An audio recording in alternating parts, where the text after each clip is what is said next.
کہ اس وقت ان کی میتھڈالوجی کیا ہے، کس طرح سے کام کرتے ہیں. وہ 7 پردوں میں چھپ کے آتے ہیں.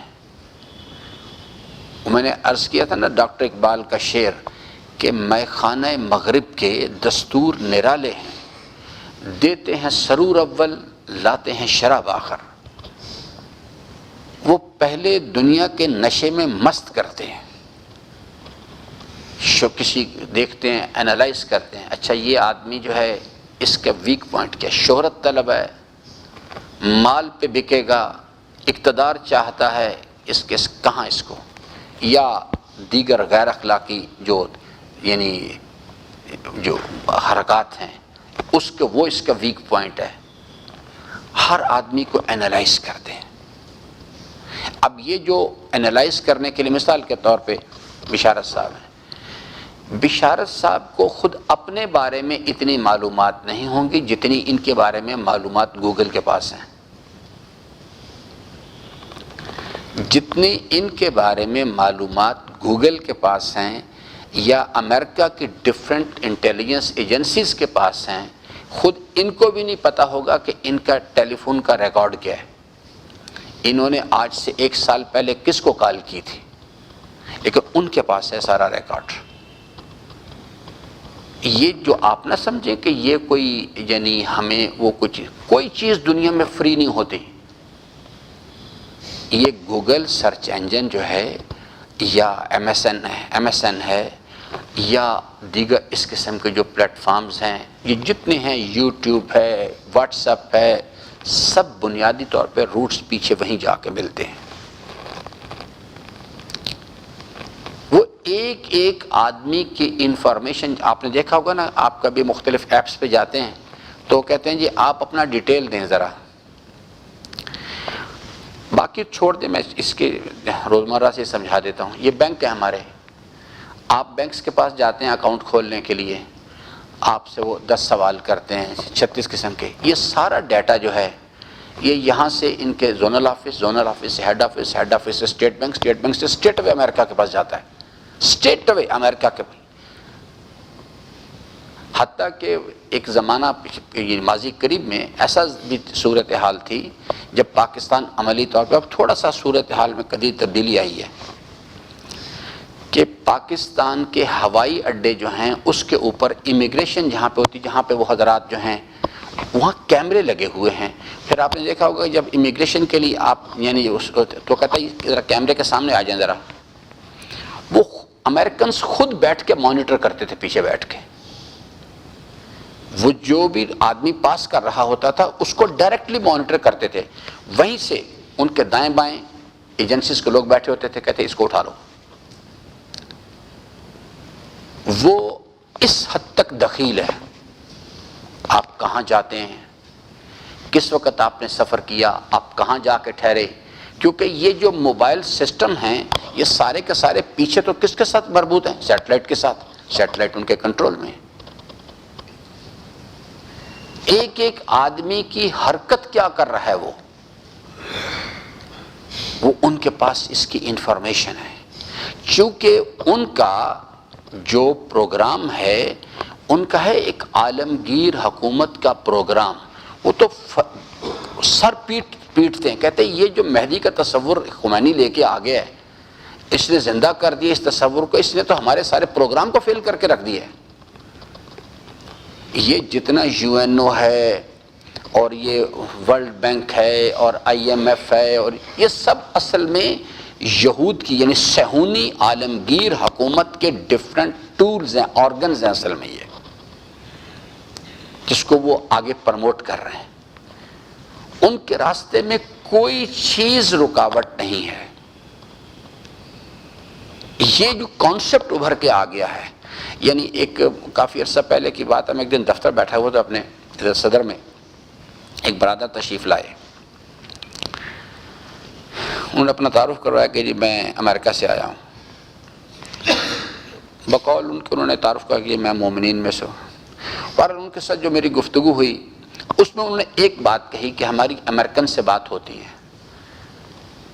تو اس نے کہا کہ جی وہ ہم سے کہتے ہیں کہ آپ یہ محدودیت کا تصور درمیان سے نکال دیں، ہمارا آپ سے کوئی جھگڑا نہیں ہے. آپ اس کانسیپٹ کو نکالیں درمیان سے. محدوبیت کے حضرت ولی صلی اللہ علیہ السلام کا جو پروجیکٹ ہے وہ کیا ہے؟ ظلم کا خاتمہ اور عدالت کا قیام. اور دنیا میں ظالموں کا سب سے بڑا سرپرست کون ہے؟ امریکہ.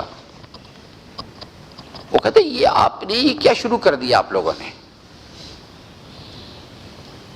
اور وہ نجف کی جو سوچ ہے کہ جس میں وہ کہتے ہیں کہ جی ولایت کا نظام ہے، ولایت کا نظریہ ہے، لیکن ہمیں آج کے دور میں عملی طور پر قیام نہیں کرنا، امام زمان علیہ السلام آئیں گے آ کے.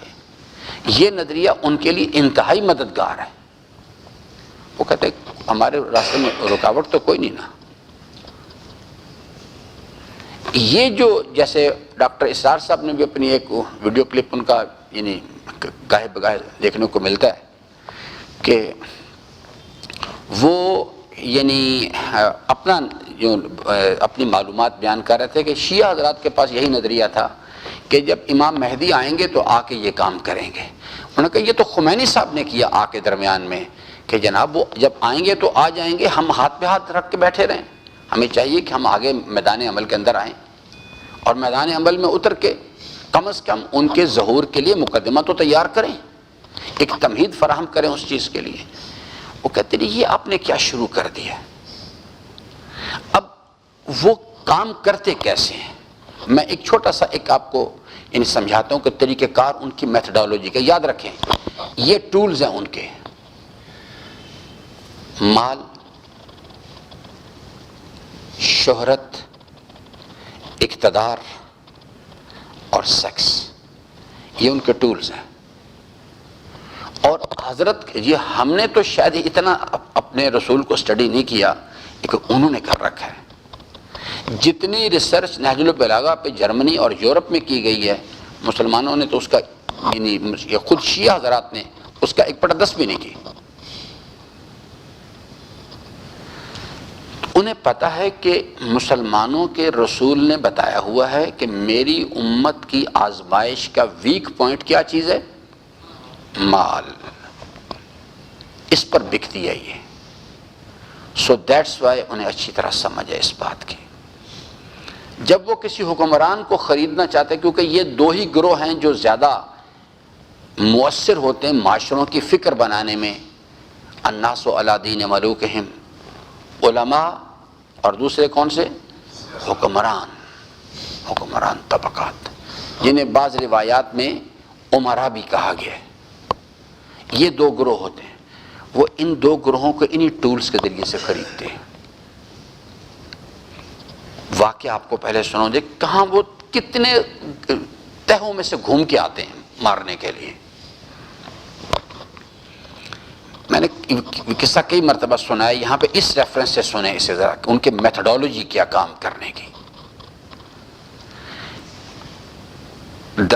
شام میں ان کا شام کا دارالحکومت ہے دمشق، اور اس سے یعنی شام ایک شیعہ ملک نہیں ہے، یاد رکھیں. شام میں شیعہ حضرات جو ہیں بڑی تھوڑی تعداد میں ہیں، اور وہاں پہ جو شیعہ حضرات اپنے آپ کو کہلواتے ہیں وہ علویون ہیں. انہیں انگلش میں الوائٹس کہتے ہیں. علویون جو ہے، یہ بشار الاسد جو ہے یہ علویون میں سے ہے، یعنی اثناعشری شیعہ نہیں. اسی طرح سے یمن کے اندر جو شیعہ حضرات ہیں وہ بھی اثناعشری شیعہ نہیں. اب انہوں نے کچھ کنورٹ ہونا شروع کیے، لیکن وہ اثناعشری شیعہ نہیں بلکہ زیدی ہیں، زیدی شیعہ ہے. تو وہاں پہ دمشق سے ایک کچھ فاصلے پر ایک چھوٹی سی بستی تھی. وہاں یعنی کچھ لوگ شیعہ حضرات رہتے تھے، اور وہاں ایک آدمی صاحب وہ مجلس کرواتا تھا، مجلس.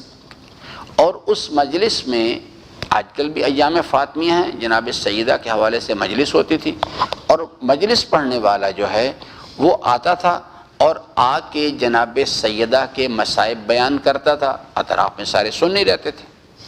اب جب آپ یعنی جناب سیدہ سلام اللہ علیہ کے مصائب اس انداز میں بیان کریں گے کہ جس میں ایک تو ہے نا کہ آپ اپنا نقطہ نظر بیان کریں، ایک ہے آپ ان کے اوپر حملہ کریں.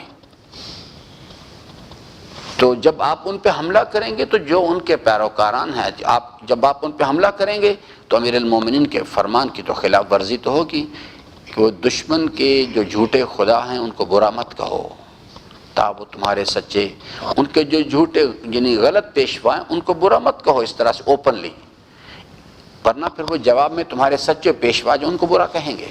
اور فرماتے ہیں کہ اگر تم نے ایسا کیا اور اس کے نتیجے میں لوگوں نے ہماری توہین کی تو اصل سبب ذمہ دار پھر تم ہو، تم نے ہماری توہین کروائی ہے۔ وہ صاحب آتے تھے، آ کے اس قسم کے مصائب پڑھتے تھے، ان پہ حملہ کرتے تھے، ان کے بزرگان کو طعن تشنیع کرنا، اس کے نتیجے میں وہاں پر یعنی وہ مجلس پڑھ کے چلے جاتے تھے، پیچھے فساد ہوتا تھا۔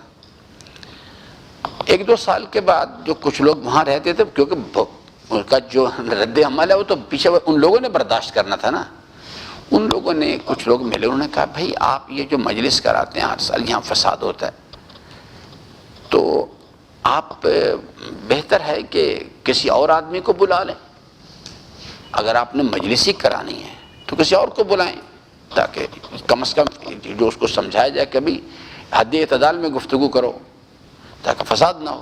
اس نے کہا بھی بات یہ ہے کہ یہ مجلس جو ہے میں تو صرف اس کو یہاں آرگنائز کرنے والا ہوں، عملی طور پہ دمشق میں ایک صاحب مال آدمی بڑا مومن ہے، شیعہ ہے، بڑا اس کے پاس پیسہ ہے، وہ یہ مجالس بہت ساری جگہ کراتا ہے، تو یہاں بھی تو یہ جو اس مجلس کے لیے پیسہ بھی وہی دیتا ہے اور یہ جو پڑھنے والا آدمی یہ بھی وہی بھیجتا ہے پیچھے سے۔ اب ان میں کوئی ایک سمجھدار آدمی تھا، اس نے کہا یہ تو یعنی بات اس کے سکس سینس نے کام کیا کہ یہ کوئی بات گڑبڑ ہے اس کے اندر کہیں۔ اس نے اس کو ٹریس کیا پیچھے جا کے، اس نے کہا کہ کون صاحب ہے، ان تک پہنچے گا، بھائی آپ کو کیا شوق ہے بھائی یہ جو آپ یہ کروا رہے ہیں کام یہ۔ الٹیمیٹلی اس بحث و تمہیز کے بعد پتہ چلا کہ وہ آدمی جو ہے وہ ہے تو ظاہری طور پہ شیعہ،